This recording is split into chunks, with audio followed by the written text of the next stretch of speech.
Welcome to our channel real estate king. మీరు మా YouTube ఛానల్ని కొత్తగా చూస్తున్నట్లయితే సబ్స్క్రైబ్ చేసుకుని బెల్ ఐకాన్ ప్రెస్ చేసుకోండి. మేము పెట్టే వీడియోస్ మొత్తం మీకు నోటిఫికేషన్ వస్తుంటాయి.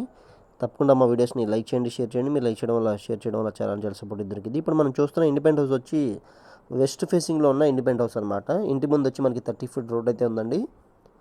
మెయిన్ డోర్ వచ్చి టేక్ వుడ్ డోర్ అయితే ఇచ్చారు, చూస్తున్నారు కదా. కింద ఫ్లోరింగ్ మొత్తం వచ్చి మనకి లోపలైతే మార్బుల్ ఫ్లోరింగ్ అయితే చేయించారు. బయట మొత్తం మనకి టైల్స్తో ఫ్లోరింగ్ అయితే చేయించారు. ఒకసారి ఇప్పుడు మనం బిల్డింగ్ లోపల వ్యూ చూద్దాం పదండి. టోటల్గా 66 గజాల్లో ఉన్న ఇండిపెండెంట్ హౌస్ అనమాట. ఇది సింగిల్ బెడ్రూమ్ ఇండిపెండెంట్ హౌస్ అండి. ఇది ఈ ఇండిపెండెంట్ హౌస్ వచ్చి ఏరియా వచ్చి ఎన్మలకుదురు నుంచి పెదబుల్బాకి వెళ్ళి అవనిగడ్డ కరకట్ట వైపు అనమాట. చూస్తున్నారు ఇది వచ్చి హాల్ వ్యూ అండి. మనకి సీలింగ్ వర్క్స్ కానీ, లైట్స్ కానీ, కింద ఫ్లోరింగ్ మొత్తం వచ్చి మార్బుల్ ఫ్లోరింగ్ చేయించారు. పాలిషింగ్ చేసి మనకి హ్యాండ్ ఓవర్ చేస్తారు. ఇది వచ్చి బెడ్రూమ్ అనమాట.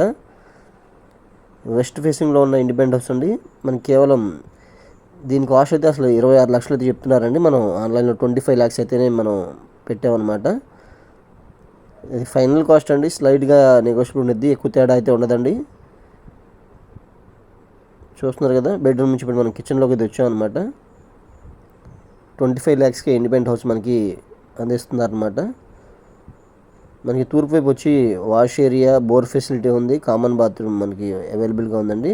పూర్తి వివరాల కోసం తప్పకుండా మా నెంబర్కి అయితే కాంటాక్ట్ చేయండి. మా వీడియోస్ని తప్పకుండా మీ ఫ్రెండ్స్లో కానీ, రిలేటివ్స్లో కానీ షేర్ చేస్తూ ఉండండి. మా ఛానల్ని మీరు కొత్తగా చూసినట్లయితే సబ్స్క్రైబ్ చేసుకోవడం మర్చిపోకండి.